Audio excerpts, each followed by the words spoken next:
Hola Hugo, ¿cómo estás? Bienvenido, gracias por venir al canal y es un placer para mí tenerte porque eres de las pocas personas que hablan de temas macro en la comunidad hispana que tenemos, en la comunidad financiera de Twitter, ¿no? Quiero llamarlo.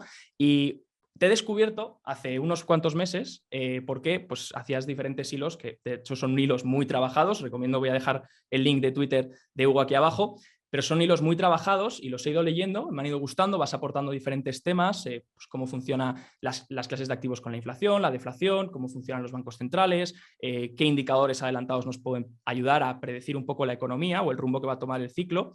Y estás aquí hoy para darnos perspectiva, darnos tu opinión hacia dónde va todo esto. Y rápidamente, pues porfa, no sé si te puedes presentar y así que todo el mundo, el que no te conozca, porque muchos te conocerán, pero el que no te conozca que te ponga cara. Bueno, muchas gracias en primer lugar, Javier, por tenerme aquí, por vuestro interés. Y nada, soy Hugo Ferrer, soy gestor de carteras en gestión de patrimonio inmobiliario, que es una sociedad de valores, lo que también se llama de toda la vida un broker, pero que tenemos una parte de gestión, que es donde nos dedicamos todos los gestores, ¿no? Y bueno, que entiendo que este es un mercado muy macro, con factores muy generalistas, y eso es lo que me encanta, así que intentaré ayudar en lo que pueda, porque sabes que las cosas son siempre difícil de analizar y uno como mucho puede hacer unos pequeños retazos. Cuando dices es un mercado muy macro, Hugo, ¿a qué te refieres? Para que la gente le ponga perspectiva, que lo hemos hablado tú y yo Sí, antes, pero... me refiero a que los factores más económicos, políticos, geopolíticos, están teniendo un gran peso en la evolución de los mercados, ¿no? No es lo mismo un mercado, por ejemplo, no me voy a ir muy atrás, pero ponte en el mercado del 2019, que es un mercado que es con una economía creciente, donde existen diferentes oportunidades para los inversores en compañías individuales o sectores. Pero esto es un mercado macro porque es la inflación la que domina los titulares de los mercados, son los tipos de interés, es la acción de la Reserva Federal, de los bancos centrales. Entonces, son factores muy macro y es un mercado poco dado para los stock pickers. Tanto es verdad que el value lo está haciendo mejor que el growth y creo que seguirá así un buen tiempo, pero en general es un mal entorno para los stock pickers porque hay pérdidas y es bueno para los macro, al menos para explicarlo. Sí, ¿no? Al final es lo que comentábamos, que todo el día hay una noticia nueva y parece que el mercado, es que son noticias que normalmente siempre se han dado, o sea, que no es algo nuevo, pero parece que el mercado está esperando esa noticia concreta para accionar, ¿no? Para decir en qué dirección me pongo, en Mm, qué otra no me pongo. Hoy sí, teníamos unas cuantas, además, sí, la montones. venta... Fíjate, en un entorno no macro, por seguir esa denominación, tú ni te fijas en la noticia y dices, bueno, ya las iré Ya. viendo por ahí.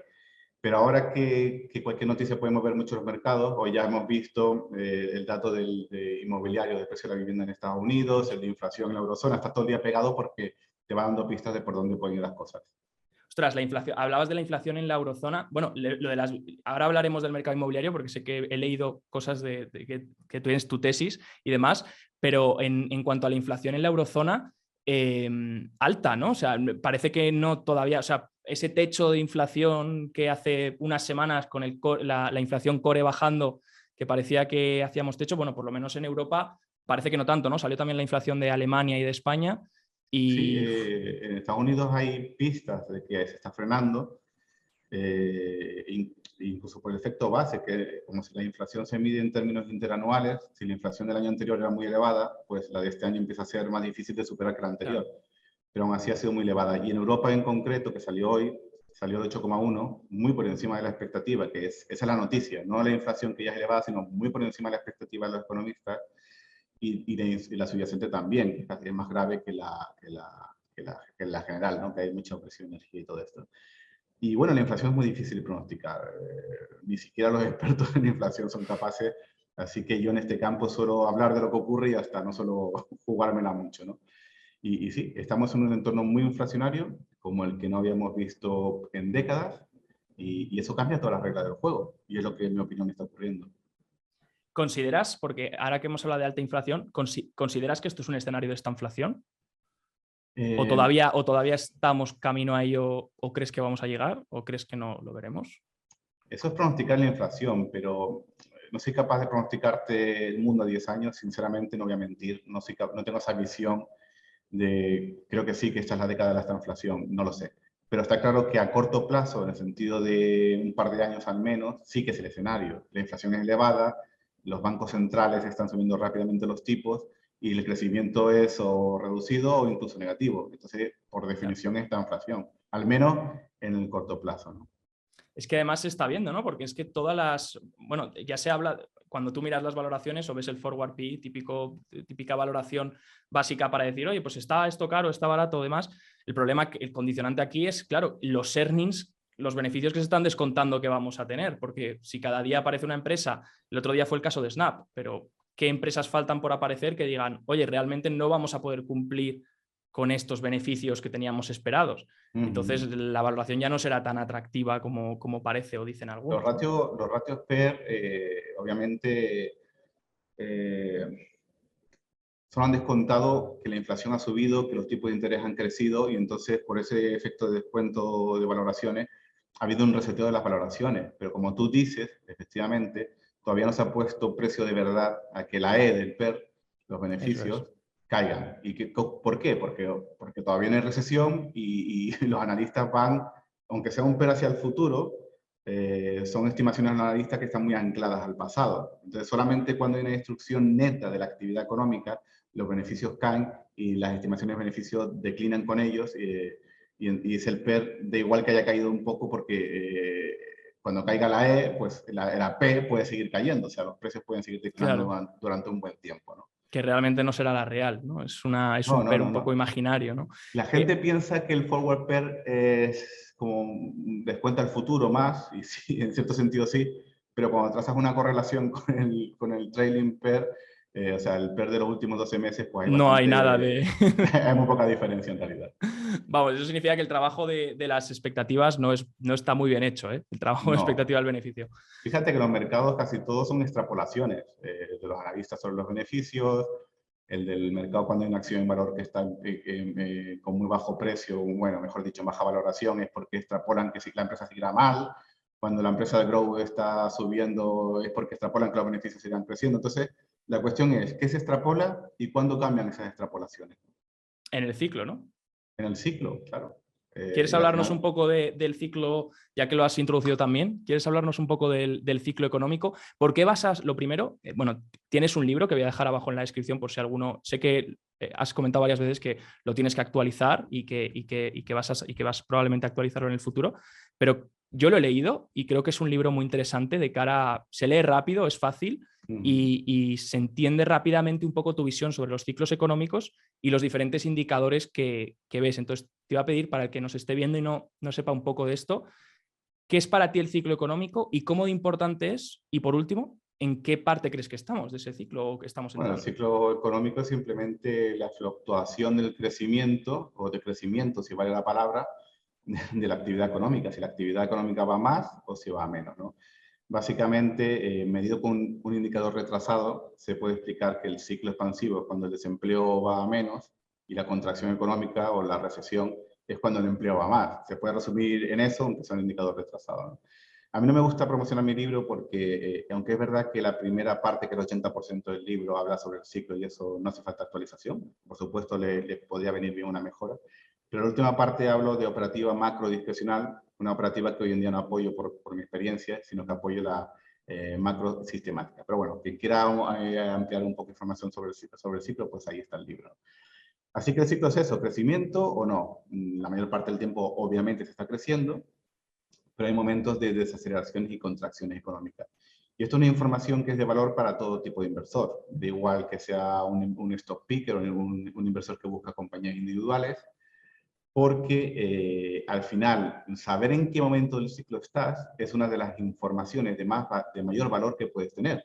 Hombre, si tú, aunque te guste comprar compañías individuales, has detectado que estás en un ciclo que empieza a ser contractivo, pero ya no digo con mucho adelanto, sino viéndolo en tiempo real, pues igual te conviene esperarte un poco y esperar a que la recesión alcance el clímax de la destrucción económica, porque ahí surgen todavía mejores oportunidades. O lo contrario, estás en medio de una recesión, la detectas y detectas que el ciclo ha empezado a cambiar, los famosos brotes verdes, ha empezado a cambiar para mejor, pues obviamente para todo tipo de inversor, sea cual sea el estilo, es un momento óptimo, no vamos a decir perfecto porque no existe perfecto, pero óptimo para invertir en el largo plazo.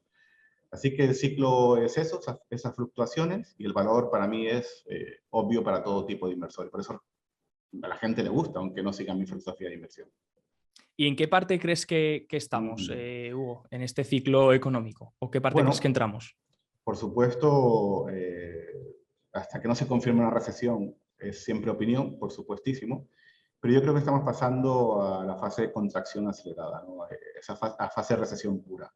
Estamos en la transición entre desaceleración económica, que esa es obvia para todo el mundo, nadie la discute, es una noticia, no es una opinión, y yo opino que de la desaceleración estamos transitando en estos momentos o en los próximos pocos meses a la recesión. Y esa es mi opinión, así que vamos a una fase muy complicada para los mercados. ¿Y por qué creerías esto? O sea, ¿cuáles son? Sé que obviamente esto lleva un estudio de meses ya te llevo escuchando hablar de esto y te he leído sobre avisando y bueno, comentando este tema muchos meses atrás, pero obviamente todavía no se ha confirmado. Parece que tienes como media tesis correcta por ahora, por ese Sí. PIB negativo que tuvimos, ese decrecimiento en el PIB que tuvimos el pasado trimestre. Pero ¿cuál sería, si cogemos tu tesis y cogemos las bases más sólidas de esa tesis, cuáles serían, qué es lo que te hace ver que realmente esa es la fase a la que vamos y sobre todo que va a ser más temprana que en 2025 o 2026, ¿no? Bueno, obviamente, como digo, es una opinión porque no está confirmada, ¿no? Pero Claro. la tesis es, primero, que estamos en una desaceleración económica objetiva, reconocida por todo el mundo, y a la vez tenemos una Reserva Federal, que vamos a entenderlo como el Banco Central del mundo, porque es el que mayor influencia tiene, dado que el dólar es la moneda de reserva principal. Entonces, esta situación de desaceleración económica, de caída de la actividad económica, y un banco central como la Fed subiendo tipos a la vez, es una situación muy excepcional, ¿vale? Normalmente, en un entorno desinflacionario, de baja inflación, cuando los mercados caen, sale la Reserva Federal rápidamente a rescatar a esos mercados, porque el mercado de acciones, ¿vale?, que es el que estoy hablando, es un buen indicador de la actividad económica. Entonces, la Fed dice, ponte, por ejemplo, en el año 2020, exagerado, el año 2018. Nosotros estamos aquí para que la economía vaya estable, o sea, creciendo establemente, y para que los precios o la inflación no se disparen. Pero si la inflación no es un problema en ese momento y los mercados empiezan a caer, la Fed dice, cuidado, el crecimiento económico, que es nuestro primer mandato, o el segundo, depende de cómo quieras ver, el crecimiento económico se prevé débil. Y como tal, salimos a rescatar a los mercados, porque el que los mercados suban un poco, que se recuperen, es la mejor prueba de que el crecimiento sigue vivo. Y entonces la Fed sale a rescatar cuando los mercados caen, siendo el hecho que no hay inflación. Pero es que ahora de repente hemos cambiado de entorno con todo lo que conocíamos en las últimas 3 o 4 décadas, ¿no? Ahora la Fed dice, cuidado, la inflación se ha disparado. Ellos tampoco lo pudieron prever y encima se unió la invasión de Ucrania. Entonces la Fed dice, la inflación está realmente elevada, la más elevada en 40 años. Cuidado, 40 años, que es todo lo que yo tengo de vida. Y entonces la Fed dice, yo tengo dos mandatos, el control de los precios y la estabilidad económica. Pero si el control de los precios se me ha escapado, yo ya no puedo rescatar los mercados. Al revés, tengo que seguir subiendo tipos para frenar la inflación. Entonces, ¿qué pasa? Que es la primera vez que prácticamente todos los inversores que hay con vida hoy en día están viendo una desaceleración económica y una Fed subiendo tipos. Y eso garantiza pues que el mercado difícilmente pueda subir. Todo puede ocurrir en esta vida, a ver si me entiendes. No, sí, claro. Eso Nadie no lo tiene la bola de enseñado, cristal. pero digamos que es el entorno menos propicio, ¿no? Desaceleración económica, en otras ocasiones la Fed salía a ayudar a los mercados y ahora no puede porque la inflación sigue muy elevada. Y entonces la tesis bajista es que la Fed no puede permitirse mercados muy alegres. La tesis al final es que la Fed tiene que frenar esa demanda, ¿no? Frenar para que esa inflación baje, es su principal Correcto. prioridad. Es como si tuvieras un niño con fiebre, pero con 41, no sé cuál es el límite de la vida. El médico se le ha ido la olla a la Fed, ha llegado muy tarde al niño, y entonces tiene que meterlo, no sé, rápidamente en hielo y no hay otra. No hay otra, y claro. es lo mismo que haciendo la Fed, meter la economía en hielo porque se le escapa la inflación. Yo es que aquí he sido muy partidario en este canal y lo he compartido mucho de que para mí, pasado, o sea, sí es verdad que, claro, obviamente tienes que subir tipos, tienes que frenar la expectativa de inflación tiene que bajar y parece que encima el petróleo que sigue subiendo, eso no está ayudando para que baje la expectativa de inflación. Sí que por ahora había algunas cosas que estaban ayudando, ¿no? El mercado cayendo, la demanda un poco frenándose y demás, pero al final lo que veo es si esa Fed claro, o sea, ¿hasta qué punto puedes subir tipos, ¿no? ¿Hasta qué punto? Porque al final hay un libro buenísimo, sé que sigues a inversores como Ray Dalio, sé que te he escuchado alguna vez hablar de él también. Hay un libro buenísimo de Ray Dalio que habla del cambio de orden, ¿no? En el mundo, que habla de que pues, Estados Unidos ahora mismo está en declive y que parece que China podría ser el nuevo orden mundial. Y claro, ¿hasta qué punto van a permitir unos bancos centrales subir? Vale, sí, quiero frenar la inflación porque necesito que los ciudadanos estén tranquilos, que puedan comer, que puedan vivir, que no se mueran de hambre. Pero claro, ¿hasta qué punto puedes subir, ¿no? Hasta el 3%, se dice el 3%. Hay gente que dice que la regla de Taylor y los vamos a subir hasta la inflación, hasta el 8%. ¿Tú cuándo crees que es? Esto entra un poco con lo que has comentado a veces, que es la Fed Put, ¿no? Que si puedes explicar un poco y hasta dónde cuándo crees que puede llegar o cuál es el tope. La Fed Put es simplemente lo que estaba comentando, que cuando los mercados caen en cierta cantidad, Eso es. la Fed sale al rescate, ¿no? Como, tengo una put, no te preocupes, una put como una opción, ¿no? Lo que pasa es que esta vez la put, el rescate de la Fed, como digo, está mucho más lejos. ¿Hasta qué nivel pueden subir los tipos de interés? Pues, a ver, la propia Reserva Federal creo que comenta que las tasas de equilibrio, o sea, el tipo de interés de equilibrio, donde las cosas, para que no nos entendamos, no se rompen, ¿no? Los tipos de interés se pueden subir hasta cierto nivel. Un nivel en el que se empieza a destruir el crecimiento económico. Ese nivel se llama interés de equilibrio, ¿no? O tasa de interés de equilibrio. Es una estimación, nadie lo sabe, pero creo, si no me equivoco, que la gente que sabe de esto, o sea, los propios bancos centrales de la Fed, estiman que está sobre el 3%, ¿no? Así que no estaríamos muy lejos en cuanto a las expectativas ya cotizadas, ¿no? Pero esto nadie lo sabe, son estimaciones. Creo que la tasa de interés de equilibrio es el 3%, y lo es, ¿no? Por la demografía que declina, claro. por el endeudamiento. Esas dos variables, endeudamiento y demografía, hace que las cosas se rompen muy fácil, porque si tú no tienes población para aguantar ese tipo de interés, no puedes. Entonces, si disparas muy alto el tipo de interés, empieza la economía directamente a retroceder o incluso a romperse cosas.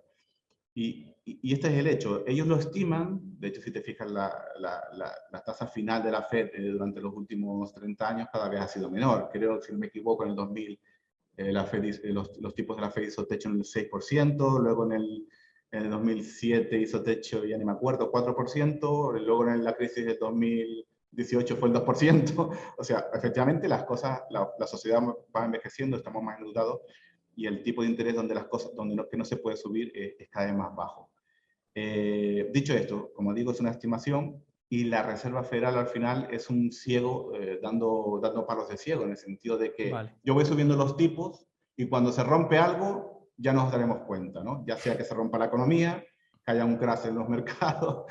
Ellos no lo saben, pero saben detectar los ciclos, ¿no? Tú imagínate que siguen subiendo tipos durante 3 o 4 meses y de repente el mercado entra en barrena y cae un 20% en 2 meses.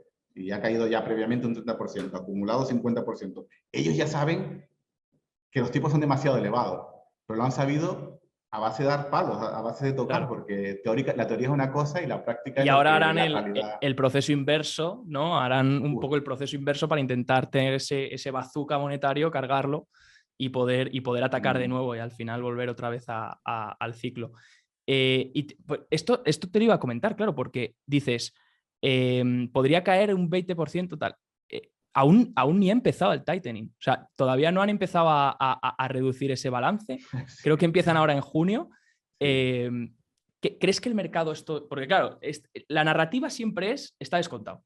Yo ya no sé hasta qué punto fiarme de esa frase, de está descontado, pero hasta qué punto tú crees que esto puede ya el mercado haberlo digerido, por así decirlo. En parte sí, pero descontar las cosas, el mercado es una máquina formidable de descuento de expectativa futura, mejor que nadie a nivel individual. Pero digamos que el mercado es muy bueno descontando noticias impactantes y momentáneas, un atentado terrorista, por ejemplo, después del 11S, aunque había otros factores que, para no liarme, el mercado cayó fuertemente y después se rebotó. ¿Por qué? Porque bueno, al final, lamentablemente, un edificio que se cae, otras historias, pero en el gran esquema de las cosas, es un edificio, ¿no? Por simplificar mucho la historia. El mercado es muy bueno descontando eso, pero el mercado no es nada bueno descontando el ciclo macroeconómico, ¿vale? El ciclo macroeconómico no es como hay ineficiencias pequeñas, que es donde el mercado es muy bueno descontando, en ineficiencias gigantes donde no se puede cerrar la ineficiencia, me explico. Si todos los lunes la bolsa sube, ¿qué van a hacer los inversores? Van a ir el viernes a comprar el mercado diciendo, pues es que sube todos los lunes. Y entonces, ¿qué pasa? Que si van demasiados inversores a comprar el viernes, al final el patrón desaparece, porque la bolsa ya ha subido el viernes, ¿no? Y el lunes empieza a bajar. Eso es una expectativa que la gente se da cuenta, la descuenta, y eso es porque muchas veces la noticia, después de una noticia, el mercado sube o empieza a bajar. Pero las noticias macro, que no son datos concretos, son mucho más difíciles de poner precios, ¿no? Porque estamos hablando de que si la economía va peor, ya es una suposición, no es un hecho, ya es una opinión. Si la economía va peor, si las cosas van a peor, entonces son ineficiencias que no puede cerrar. Son procesos de trimestres, de años, y no hay arbitraje posible para cerrar esa ineficiencia, ¿no? Genial. Oye, y te iba a preguntar, ahora claro, porque ya que tú estimas esto, digamos que esa subida de tipos, que ese Banco Central que va a continuar luchando por la inflación, como has comentado, y ese ciclo en el que estamos, esa posible recesión en la que estamos entrando, ¿cómo Hugo se protege ante esto? O sea, ¿cuál es cuál es decir, bueno, tú ves esto venir porque llevas tiempo comentándolo? ¿Y qué instrumentos dices? Vale, pues me quedo en cash, me quedo en dólares, me quedo en... ¿Qué has hecho para combatir esto? Bueno, cualquiera, el que me ha visto analizar el ciclo dirá que me estoy forrando. La verdad es que este 2022 la caída de los bonos nos ha hecho bastante daño, porque una cosa, al final yo sigo una estrategia en GPM que es diversificada, o sea, es sistemática en primer lugar, ¿no? Son reglas predefinidas que por supuesto podemos revisar, pero no son opiniones discrecionales. Y en lugar es sistemática, diversificada y siguiendo tendencias, ¿vale? Momentum, básicamente, porque el seguir tendencias es un tipo de momentum. ¿Y qué pasa? Que hemos sufrido el mayor drawdown del mercado de bonos en décadas y eso no hemos podido evitarlo. Es verdad que nuestra estrategia tiene una regla, que es que cuando la correlación de la renta fija, o sea, de los bonos con las acciones, se vuelve positiva, pues Vale. ya no tenemos tanta duración, sino que empezamos a tener cash. Pero no es una regla diseñada para reaccionar a cambios del mercado en 6 meses, como ocurrió esta vez, sino es para una regla diseñada para que si el mercado cambia en el largo plazo, y ahora me explico un poco más, pues que eso no nos haga mucho daño, ¿no? ¿A qué me refiero? Bueno, pues que la correlación bonos-bolsa no es una estable a lo largo de las décadas, sino que va cambiando, ¿no? En entornos de baja inflación, los bonos y las acciones se mueven de forma inversa, y en épocas de alta inflación, los bonos y las acciones se mueven de forma muy parecida. Entonces, para detectar en la estrategia esos cambios de correlaciones, tenemos esa regla. Lo que pasa es que no hemos podido hacer nada durante los primeros 6 meses al respecto porque estamos cargados de bonos de medio plazo, ¿no? Así que lo que he podido hacer de momento, nada. Pero como creo que la recesión va a ir a peor, que solamente estamos entrando, de hecho, como digo, no es noticia todavía, es una opinión. Yo sí creo que independientemente de que los bonos sigan cayendo un poco más, creo que las caídas serían limitadas y que a partir de la segunda mitad de la recesión, cuando ya sea obvia para todo el mundo, los bonos van a subir en precio. No digo muchísimo, pero al menos sí que van a recuperar parte de las caídas. Por supuesto, estamos fuera de bolsa y tenemos oro. Yo creo que el oro me gusta mucho porque tanto si hay muy alta inflación, que lo dudo, o sea, altísima, creo que lo haría bien, pero sobre todo si vamos hacia una recesión como espero, el oro también lo haría bien. Así que, a pesar de las pérdidas de los primeros 5 meses del año, perdón, creo que los bonos es una buena opción y creo que el oro también es una buena opción. Y recuerda a todo el mundo que el cash es una buena opción, que no pasa nada por estar 2, 3, 4 trimestres en cash, que no te queme las manos, porque puede estar en efectivo. Tú dices, no, es que la inflación se come. No te preocupes, que la inflación ha sido el mejor activo en los últimos 6 meses. Sí, es verdad. Si tú estás en una recesión y estás convencido de ello por tu análisis, espérate en cash a que detectes el clímax de la recesión. Además, paradójicamente, detectar el clímax de la recesión es bastante fácil. Igual que detectar una recesión que comienza es muy difícil, una recesión que acaba, sin pretender ser Dios con el mínimo absoluto, es fácil de detectar. Y entonces ese cash lo puede poner a funcionar dentro de pocos trimestres, esperamos. Qué bueno que comentes lo de los bonos, porque justo hoy leía un informe de KKR que hablaba de eso, ¿no? De la cartera 60-40, 60 acciones, 40 bonos, y de cómo estaba en riesgo por eso, por esa correlación. Mostraba diferentes gráficos de que la inflación lo que hace al final es cambiar la correlación y al final, pues, al final no te hace esa diversificación, ¿no? Estás igual de expuesto en riesgo a equities y a bonos. Y oye, no sé si has visto que ahora la Fed se ha reunido Powell se ha reunido con Biden. No sé qué opinas tú yo tengo una teoría este año, ya para hablar un poco del corto plazo, porque tu teoría a medio plazo ya creo que ha quedado muy clara. Y en cuanto a corto plazo, estamos viendo ahora un mini rebote en lo que es índices, pero parece que se acerca el midterm. Ahora en noviembre hay elecciones de midterm. ¿Y no crees hasta qué punto crees que todo esto al final, que la Fed pueda un poco volcar hacia el lado de Biden, ¿no? Teniendo todas las expectativas en contra, teniendo una inflación que la gente está cabreadísima, que las encuestas le están dando por perdido?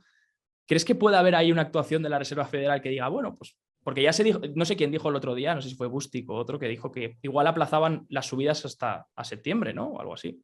No sé hasta Sí, qué punto ves ese drama, ese culebrón ahí montado. y la Reserva Federal es un organismo político. Es independiente formalmente, pero hay mucha presión política. De hecho, buena parte de la historia de lo que hemos visto es que la propia inflación ataca mucho a la clase media y clase media baja americana, y el primero que ha salido a defender la lucha contra la inflación al ver sus encuestas bajas ha sido Biden. Entonces, digamos que Biden ha dado hasta ahora la luz verde para luchar contra la inflación, y eso ha hecho que la Fed pudiera atacarla con más determinación. ¿Esto significa que puede influir en las elecciones de mitad de mandato? Pues es difícil, porque eso, para saber la ciencia cierta o con un poco de criterio tendríamos que tener una cámara grabando la conversación entre Biden y Powell, ¿no? Y eso es muy difícil. Muy difícil. Lo que sí sé es que la Fed no está interesada en que haya un accidente de mercado. Sí que le interesa que los activos vayan a la baja, porque es frenar la demanda, el efecto riqueza que frena todavía más la demanda, pero le interesa que las cosas no se vayan de madre, porque, joder, si no han empezado con el QT, con la venta de activos, imagínate que mañana hay un crash del 20%, no pueden ya hacer el QT se tiene que volver al QE, a volver a comprar activos, y es lo que no quieren, ¿no? Su escenario ideal es uno de descensos graduales, y yo creo que intentan jugar un poco con eso, ¿vale? Bueno, si la bolsa sube, como subió en abril, en marzo hubo un rebote muy importante, Eso es. y salió ya miembros de la FED, salió Bullard, otro miembro actual de la FED que vota, empiezan a decir, los activos tienen que caer. Pero si cae mucho, empiezan a soltar cosas como la que dijo el otro día. Bueno, pues si la inflación va mejor, cosas hipotéticas siempre, ¿no? Si la inflación va mejor, ya haremos una pausa a ver qué tal. Con la retórica intentan controlar en una especie de canal bajista, por decirlo de una manera como lo hacen los analistas técnicos, la bolsa. ¿Se puede hacer eso? Bueno, lo puedes intentar. Lo que pasa es que los mercados, la economía son unos sistemas tan complejos que la jugada te puede salir mal. Pero lo están intentando, sin necesidad de que hablemos de que quieren favorecer a Biden, sino en el sentido de que lo mejor es que las cosas desciendan de forma gradual. Sí, no, hombre, eso sería, yo creo que al final sería la varita mágica de la Fed, ¿no? Después de toda la falta de credibilidad, toda la credibilidad que han perdido estos meses por el tema de la inflación, que decían que era transitoria. Yo creo que al final necesitan un poco esa varita mágica de decir, vamos a solucionarlo bien, que el mercado no se vaya muy a pique, ¿no? Oye, Hugo, pues que para terminar ya, te agradezco muchísimo tu tiempo, y para terminar ya te iba a pedir, como mucha gente joven me sigue, gente que está tanto empezando a invertir como que diariamente se están formando o quieren saber más y mejorar, ¿qué recomendarías a una persona joven pues, porque es que el escenario, tú ya llevas mucho tiempo en la bolsa, pero es que hay gente o gente joven, sobre todo, que a lo mejor ha entrado hace un año, en el COVID entró mucha gente, hubo muchísima demanda por inversión porque la gente lo vio muy atractivo y aprovecharon esa mini recesión, y ahora se están llevando unos palos a lo mejor algo duros, sobre todo por ese cambio sectorial, ese cambio de temática que ahora empuja, esa rotación growth value, ahora sector energético. Pues, ¿qué les dirías a esa gente que a lo mejor no ha sido el mejor año y aún así esto les apasiona, ¿no? Bueno, si llevan desde 2020, en primer lugar llevan muy poco tiempo. Los mercados, yo no digo formalmente, sino materialmente, es como una carrera más. Tú no te haces neurocirujano o cirujano en 2 años. Los mercados tampoco, porque cuesta mucho entender las cosas. No solo desde el punto de vista teórico, que eso es fácil, sino lo que significan en la práctica, ¿no? Cuesta mucho tiempo distinguir la teoría de la práctica, cuesta mucho tiempo no ver las cosas a través de los ojos de otros, que otros te las interpreten, sino interpretarlas tú mismo requiere muchísimo, muchísimo, muchísimo tiempo. Entonces es una carrera a largo plazo. Quien piense, a no ser que sea un genio, que siempre lo puede haber, quien piense que en 2 años vas a ver algo, pues en 2 años no sabe nada. Yo llevo, creo que 16 años, y lo estaba pensando estos días y digo, joder, la cantidad de cosas que he aprendido este año. Y el año anterior, digo, es como que no se termina, no es que llegas arriba y dices, ya me lo sé todo. No. Es increíble. Vas exponencial, ¿no? Y entonces que tengan paciencia, que sigan estudiando lo que estén estudiando, trabajando lo que estén trabajando, porque entender los mercados no se puede comprimir, necesita mucho tiempo, necesita formación. Luego también les recomiendo que mantengan la mente abierta, porque yo veo que mucha gente dice, no, esta es la forma de invertir, o esta es la forma de invertir. Mira, no. Yo siempre he dicho que no hay ninguna... Sí que hay formas de invertir que son con mejores probabilidades que otras. Si haces day trading, tu probabilidad es casi nula, eso está clarísimo.